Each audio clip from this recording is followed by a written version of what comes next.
I'm Tim Kittro, and here to bring home the bacon are Big Ryan the Fat Guy. And I told me, obviously it's 7.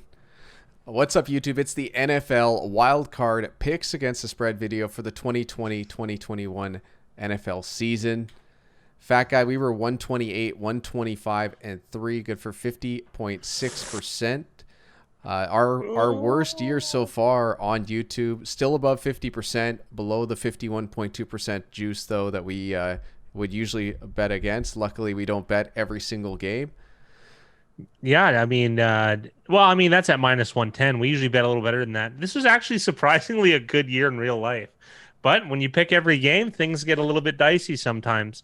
But whatever about our results, on in the next one. Let's start off with the early Saturday game for the wildcard weekend. Indianapolis Colts travel to Buffalo to take on the Bills, who are 7-point favorites, and 66% of early bettors are on the Bills. Fat Guy, who you got?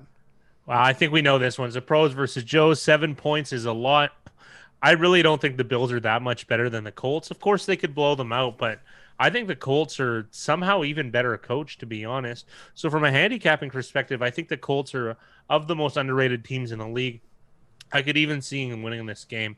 I will concede that this 7, it's hard to find strong juice on. But as this market develops, I believe that you're going to get 7 at good juice, maybe 7.5 at minus 105. Oh, would that be a spicy meatball? I would really, really like it. I like the Colts in this one. I haven't yet wagered. I'm going to be fully transparent, but I do plan on perhaps taking them if I get 7 at a good number. Yeah, right now +7, minus 120, at least at the book that that I use, which is not great, but it's showing you that 7 is definitely the side when it comes to the Indianapolis Colts. Some betting stats for you, Fat Guy, on this game. Indianapolis was the 16th most bet team percentage-wise. However, the Buffalo Bills were the 4th most bet team percentage-wise. So public has been favoring the Buffalo Bills, especially on the back stretch, we'll call it, of this season. Whereas the Indianapolis Colts, people have been kind of lukewarm, kind of average on them all year. Public bettors, because percentage means volume, right? Like isn't a heavy volume of pros. I would bet you some of the money probably favors the Colts if you have that right in front of you. The money percentages are actually quite even, so both teams were bet fairly evenly money-wise. The number of bets, though, definitely favored Buffalo. Buffalo was around average when it came to number of bets. The Indianapolis Colts were 23rd overall as far as the total number of bets went on their games. Yeah, sorry, but you're saying the amount of money is equal between the two? The money percentage is equal. So we don't know how much money is actually wagered game to game. You and I, that's not tracked, but we can track the percentage of money. So the percentage of money in each game, both teams were relatively average compared to the league. Well, what can we extrapolate from that data, ladies and gentlemen, or lady and gentlemen? I always feel like there's maybe one, mostly guys, just the way it is. YouTube analytics tells us that. But if they're bet relative, obviously we don't have the handle. Like, we don't know if there's 30 million or 1 million bet on these games. I would imagine somewhere around 1 or 2 million would be my guess. However, though, we do know that the Colts are generally bet above what their bet above their volume. So dollar per volume. I mean, if the Colts are bet with less people, but in theory, the similar amount of money. Obviously, we know that pros are probably on Colts and Joe's probably on Bills. But what is that going to tell us? I think Joe money is going to be coming in on the Bills. I just don't know when. Probably Saturday, Sunday. So I don't mind waiting for that line to perhaps give me 7 minus 105, 7.5 minus 105 near the closing bell. I like the closing line more than likely on the Colts. If it does shift early, I'm going to buy. And if it shifts again before closing, I'm going to buy again. So I really do like the Colts this week. But of course, like everything, I want the right price. And then you're going to say, well, he always takes the points. Well, you know what? If it was Bills -3, I would take the Bills. You know what I mean? It's just the price usually favors the dog, and the public usually takes the favorite. I don't make these rules. If it was the other way around, I'd be doing the other thing anyways. I don't care about which side I take. I care about the number, and the number is favoring the Colts. It's looking like it anyways. Next up, Fat Guy, let's move on to the midday game on Saturday. The LA Rams travel to Seattle to take on the Seahawks, who are 4.5-point favorites at home. 55% of early bettors are on Russell Wilson and the Seahawks. Fat Guy, who you got? I'll tell you what, this has mystified both you and I. I'm just because I believe in the number. I do think it's fishy and it stinks, but I'm going to take the Seahawks because I can't imagine the Seahawks only being 4.5-point favorites against John Wolford or Blake Bortles. I mean, of course they say that Jared Goff could play, but he did break his thumb and have surgery. This is a pretty quick turnaround of 2 weeks to play a playoff game. And even if he does play, does that mean that he's going to have full function of that thumb? I believe it's his throwing thumb. Either way, yeah, it is. It's because it cranked off the helmet of I think a Seahawk even, oddly enough. Regardless, it's 4.5 points doesn't seem like enough when you're playing a backup quarterback. I'm waiting for something to happen. I don't know. I'm going to take the Seahawks now. I already have, but perhaps I'll take the Rams and maybe go for a middle if I get like 7.5. But as it stands, this line just seems soft. I want to know who's betting the Rams and why. I mean, if I end up getting suckered taking a really square pick in Seattle, then so be it. But I don't want to have egg on my face. I don't want clown makeup taking the Rams with a quarterback that has, I mean, he's a rookie with such little experience. And if it's Blake Bortles, come on, right? And if Jared Goff plays, is he really like all of those question marks make me like the Seahawks. I like this is such a square pick. I feel weird doing it, but at the same time, like I had mentioned earlier with the Buffalo game, if it was Buffalo -3, I would take Buffalo. And like I said, we bet the number, and this number to me does look too good to be true. So it's not like a dive in, but I do like the Seahawks at this number. Fat Guy, next up onto the Saturday night game. The Tampa Bay Buccaneers travel to Washington to take on the football team, who are 9-point underdogs at home. Only 29% of public bettors are on Washington early. Fat Guy, who you got? Well, I'm going to obviously be going with the football team. 9 points in a playoff game at home. We'll do the whatever home. They played so badly against the Eagles. They did everything in their power not to get in. And that was the primetime game. So the eye test has been a huge failure. That's why 9. I think I can do better, to be honest. Because this opened at what, 7.5, Big Ryan? Yeah, it opened 7.5, so it's been bet up from 7.5 to 9. Money bet percentages and money percentages are storming in on Tampa Bay, pushing that line up. I just don't get it. Well, yeah, you do. They look terrible. They have Tom Brady in the playoffs. You get it. You think this number is already too high, but I believe it's going higher. I'm going to be taking them in this contest week, but I really don't think 9's the best. I think I can get 10 at 10.5. I'll be honest. If it gets a 10.5, I'm dropping a Fat Guy hammer. We should probably get a graphic for that or something, because that would be the point. Because by then the book is going to need me to do them a favor, and if they want me to do them a favor, they're going to have to incentivize it pretty hard. You know what I mean? They're going to have to make it worth my while. So I'm going to be dropping the hammer on the football team if I get 10 or 10.5. 10.5 being a very key number this year, only behind 3, 6, and 7. So it's a strong one. It's a really strong one. And not only that, it's behind the numbers 3, 6, 7. So the key numbers at 10.5 that I'll have in my grasp, taking a 10.5-point underdog in the football team, are the top 4 ones are 3, 7, 6, 10 in that order. I mean, that's pretty good. You know what I mean? I like my chances. And then you could say on an index that the Bucs are more likely to blow them out. I mean, maybe. This is still one of the best defenses we're talking about, and a woeful performance. That's why I really think that this market has legs. And the Buccaneers couldn't be more of a public team realistically. Also, too, as far as futures go, the Bucs before Brady were hovering around the 45-1 era, and some books as high as 60. And then when they signed him, it got bet down all the way to 8-1. Obviously, it got some it moved a little bit back because of interest in other teams. But what does that tell me? It tells me that come playoff time, when most eyes are on the field, the public's going to be betting the Bucs, and they're going to be betting it in droves, and they're going to get some pro action too. So that means that, as usual, to balance the side, we have to take the ugly team. We have to take the points. So what are we going to do? We're just going to wait for a good line. I'm still going to take it at close if it's better than 7.5. 7.5 with good juice or better. But I mean, I'm willing to gamble for 10 and 10.5 in particular.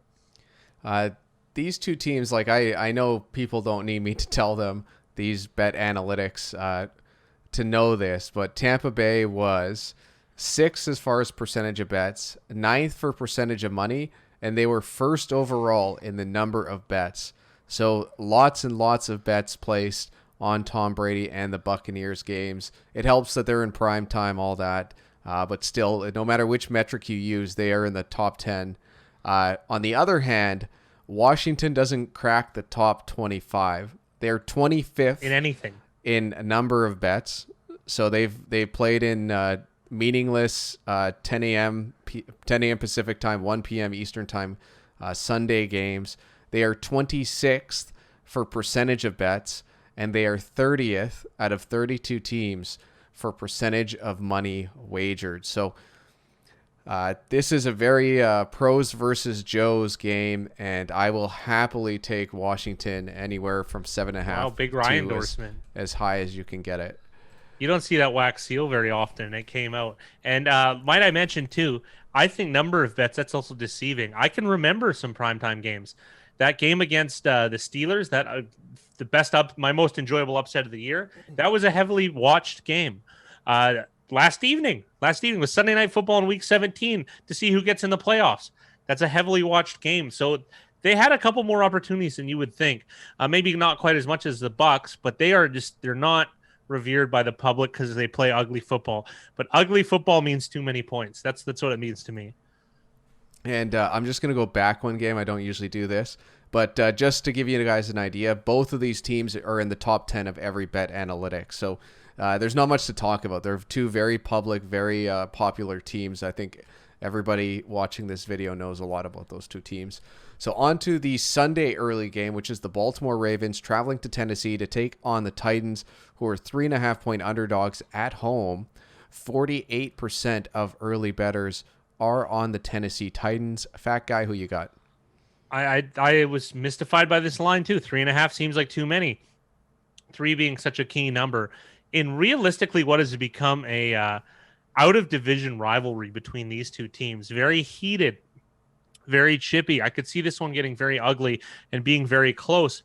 That being said, you know me, if I'm getting in what's set to be a good close game, and I'm getting points on one side, I'm going to be taking the other side. 3.5 is a high one, and Tennessee is at home. Whatever home means these days, it's almost a negative the last 2 years, but I digress. I do like Tennessee. I think 3.5 is a good number. I had this game personally as a Tennessee -2, and I've seen other models of Baltimore -1. I'm fine with all of those. Baltimore -3.5 just seems too much, and it's even waffled. It's done the old up down. It was up to 4 at some spots. So I want to see. Baltimore also has decent future odds. Speaking of future odds, for all of our YouTube members, we have a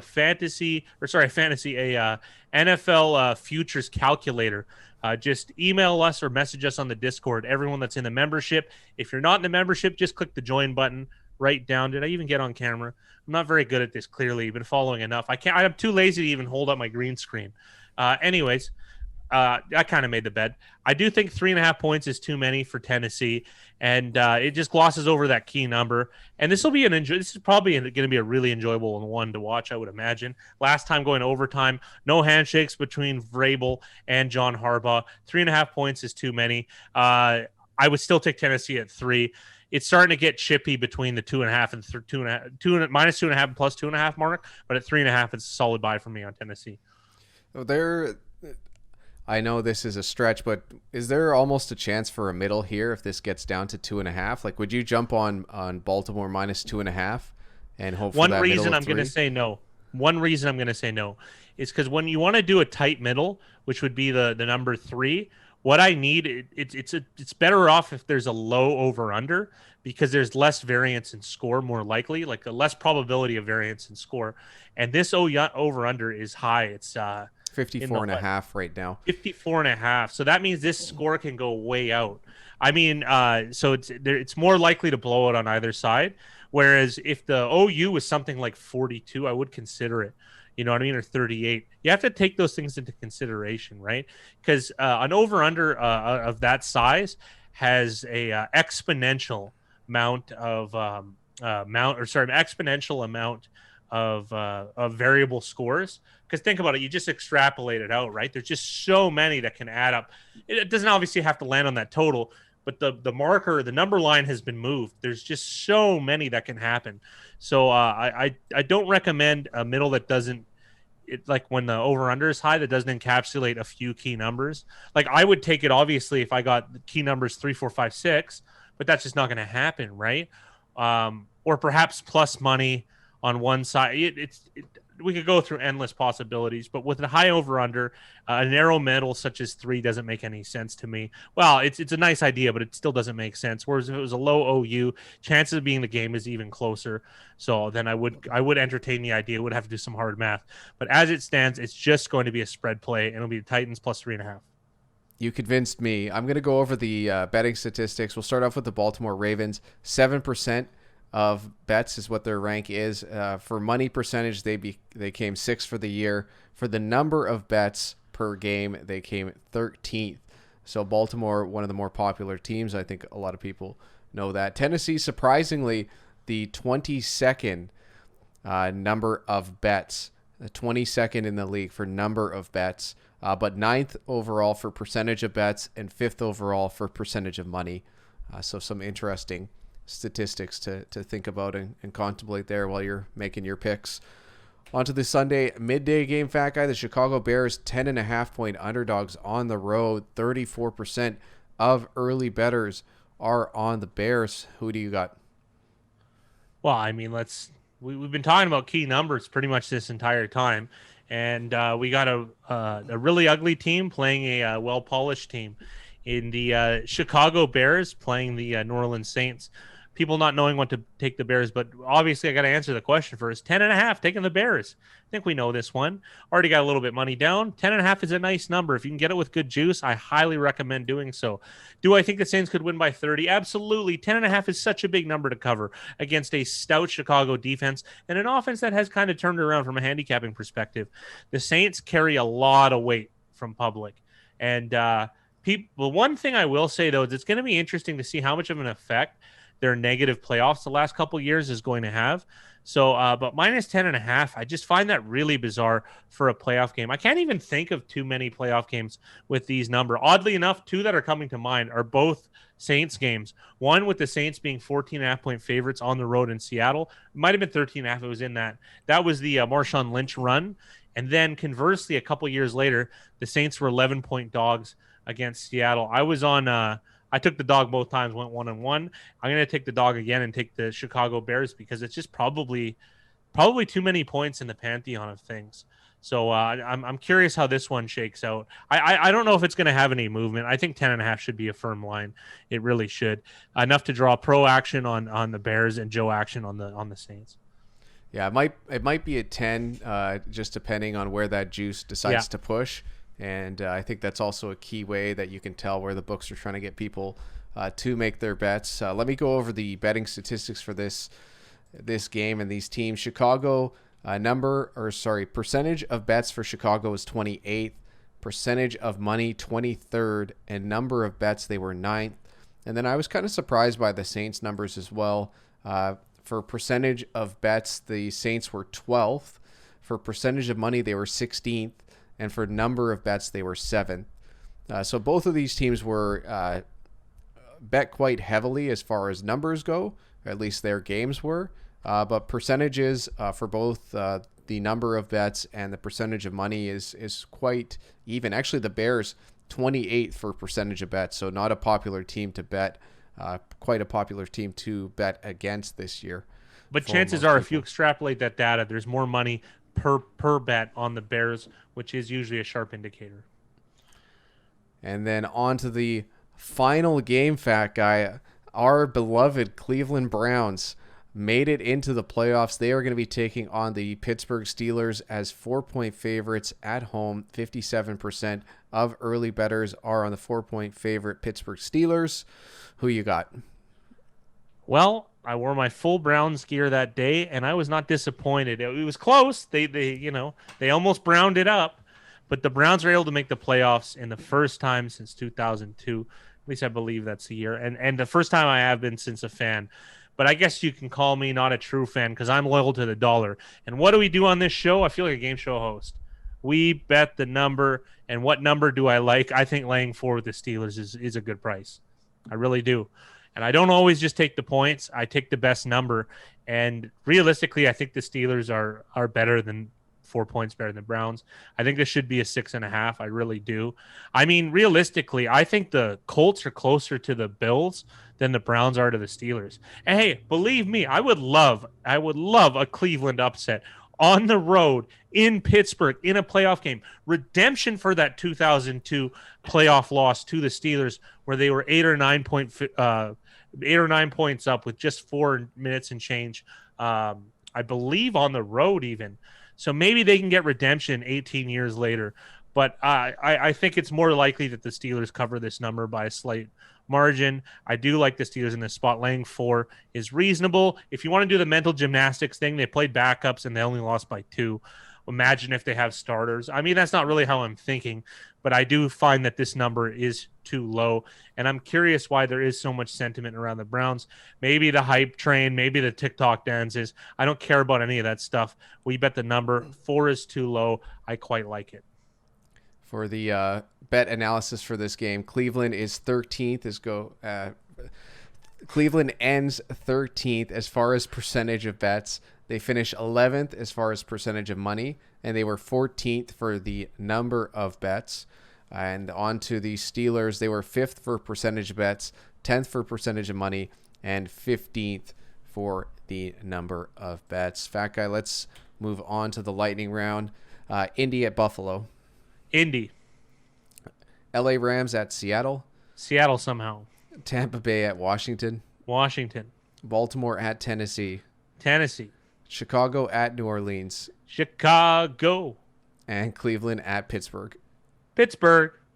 Well, nice and quick. Congratulations to Billy369 for winning Week 17, going 12-4. An impressive week for Billy369, as well as an impressive season. I also want to give a shout out to 888, Carson Wentz for DPOY, blah, blah, blah, cash only, no checks, all for going 11-5. And then shout out to the 10-6 crew with Corey, Andy, Hot Chub, Time Machine, Show Me Your TDs.